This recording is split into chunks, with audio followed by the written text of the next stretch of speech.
Welcome everyone to our Supplemental Ideas for Teaching Come Follow Me in the Family. Ang ating pag-aaralan ngayon ay Doctrine and Covenants, Section 120 to 123. This is scheduled for October 18 to 24, year 2021. Itong Section 121 to 123 ay naisulat ito ng si Joseph Smith ay nasa Liberty Jail. At ito na yung jail na kung saan nakulong siya.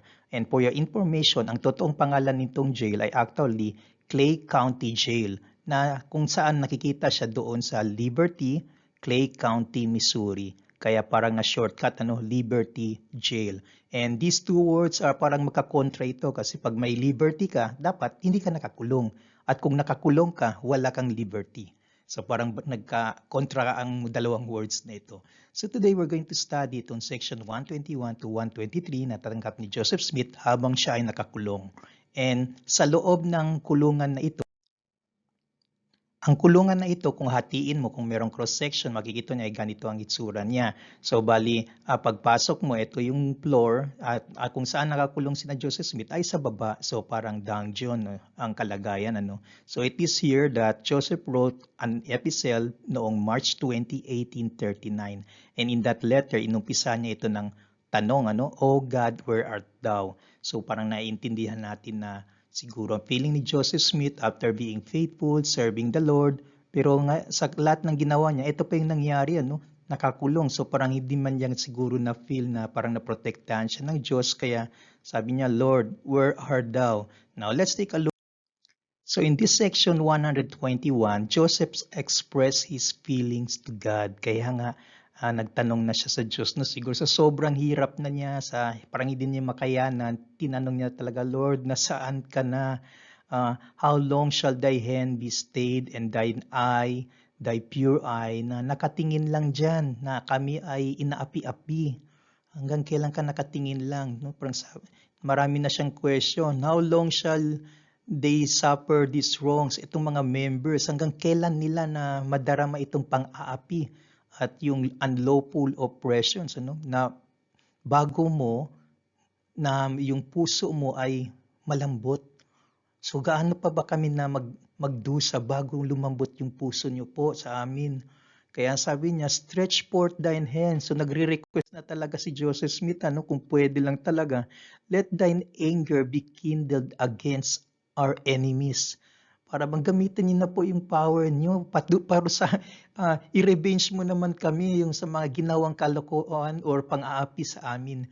So, ma-imagine mo talaga, ma-feel mo yung feeling ni Joseph Smith while he was in jail. Parang you can see that he's already in despair and he longs and is looking for God na matulungan siya at kung pwede, gantihan itong mga kalaban na dahil sa kanila, nagdusa ang mga members ng simbahan.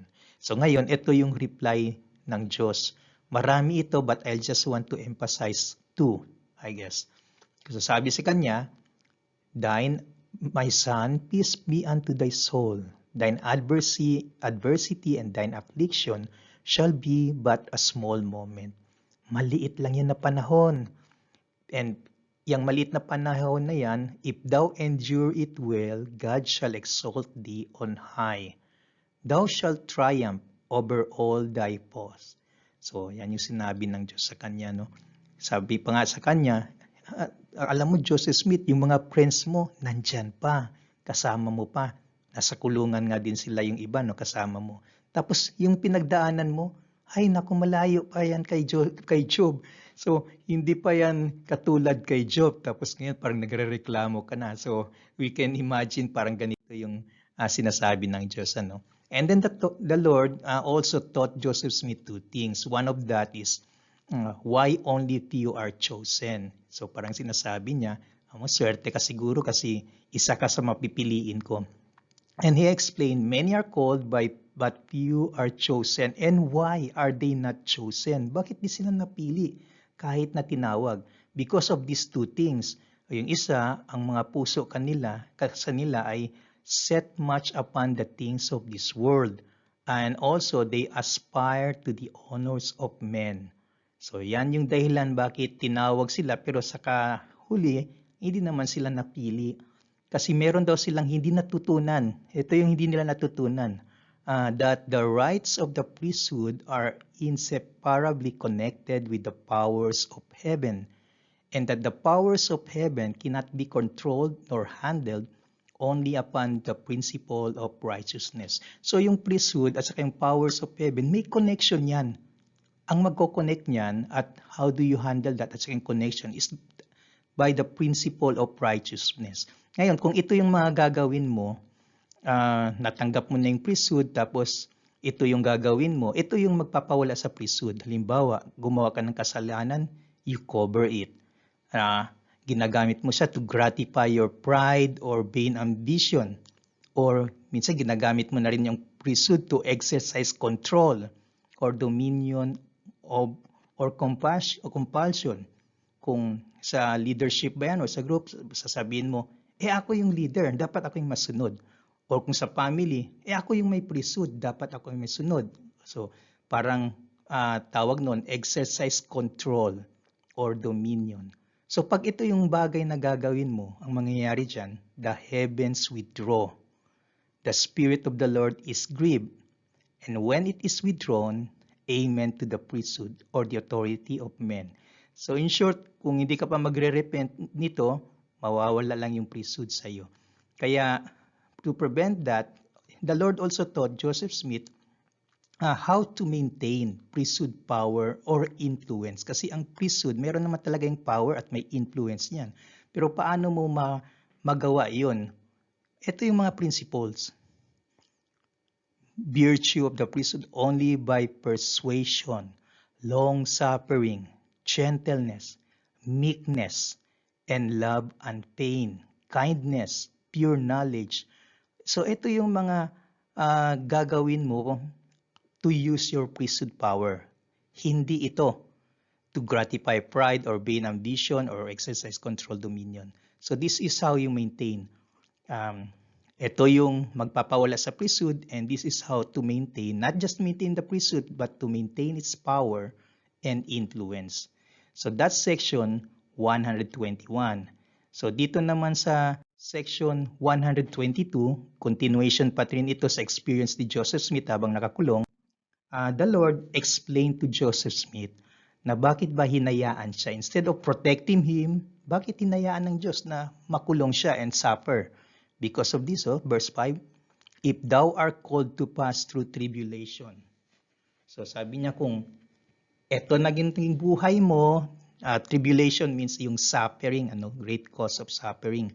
So sabi niya, kahit na miligro ka pa dyan sa mga kasama mo, kahit na mimiligro ka pa sa mga magnanakaw, kung nasa biyahe ka ba, sa dagat o lupa, kung na-accuse ka, mga maling akusasyon, tapos yung lahat ng kalaban mo, tapos kung dahil dyan, tinanggal, nilayo ka na sa society, nilayo ka sa tatay mo, nanay mo, kapatid mo, pati sa anak mo, kahit na hinila ka pa sa prison, dinala ka sa kulungan, tapos yung kalaban mo parang nandyan na lang palagi around you, parang gusto ko nang patayin, kahit na ilagay ka pa sa pit, kahit na andyan na yung mga taong gustong pumatay sa'yo, kahit ma-sentence to death ka pa, kahit na ilagay ka sa pinakamalalim, o kahit ano pang nangyayari dyan, kahit feeling mo na yung langit ay dumilim na,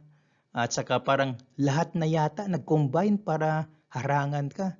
At kahit na yung jaws of hell ay nakahanda na para lamunin ka.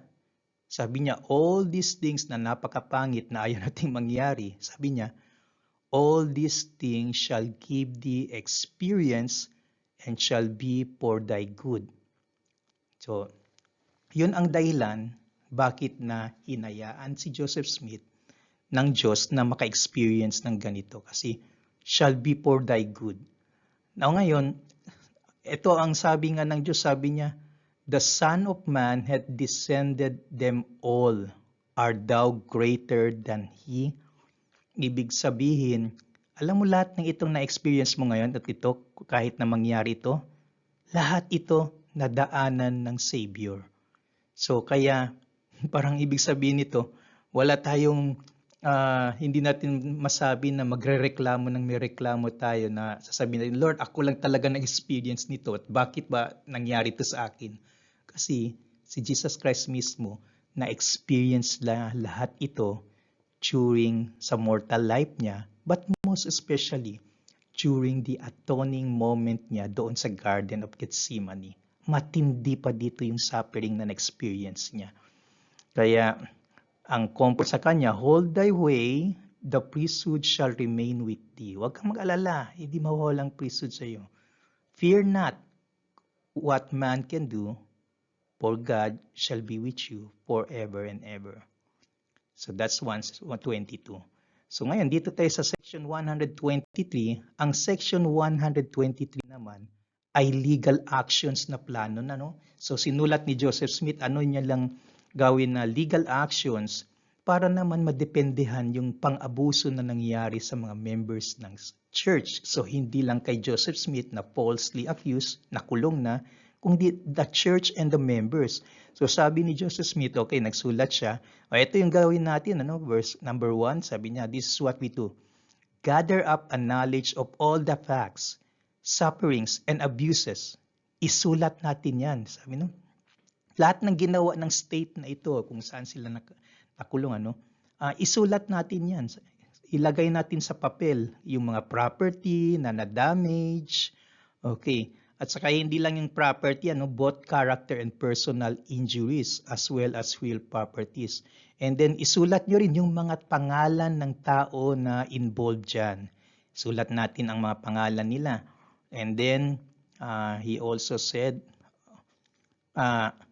maggawa kayo ng committee, mag-organize kayo ng committee. Ang trabaho ng committee na ito ay ito, gagawin nila ito. Tapos take statements and affidavits. So talagang legal, talagang procedure ito, no? Gather up the libellous publications. So yung mga libellous na nakasulat dyan sa newspaper, kahit nasa nandyan sa mga magazine, encyclopedias, so yung mga nasa histories na na-publish na.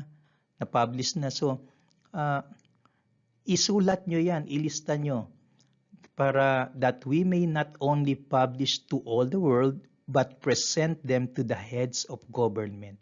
So para bang ito na yung mga na-gather na data, tapos ipe-present yan sa korte, para naman mabigyan ng hustisya ang ginawang pang-aapi at saka itong mga maling statement na nakapublish about the church and the members of the church. So, yun ang nangyari sa section 121 to 123.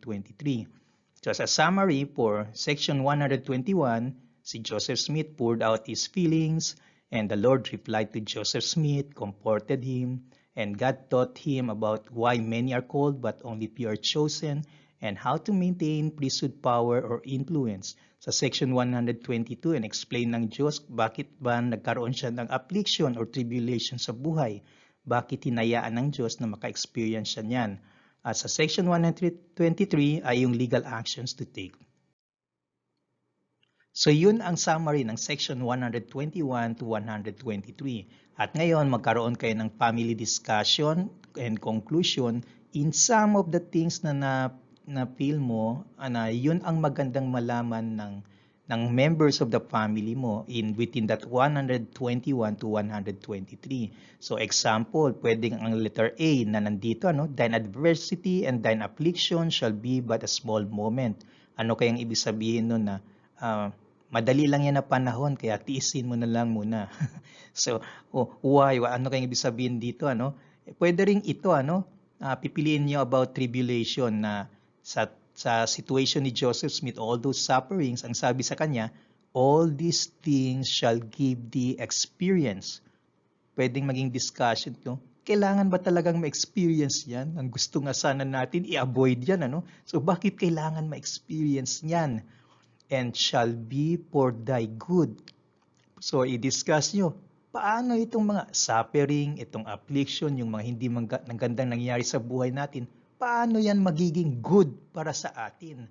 Ano? So, I also suggest kung meron kang experience or anybody in the family na After you experience a certain suffering, problema, or paghirap, and you remain faithful to the Lord, anong naging result na good? Kasi sabi dito, shall be for thy good. So ano yung good thing na nangyari sa iyo after experiencing those things? Enjoy your discussion. Don't forget to share experience to your family and testify that it is true. And that way, hopefully, the Spirit will be there in your discussion.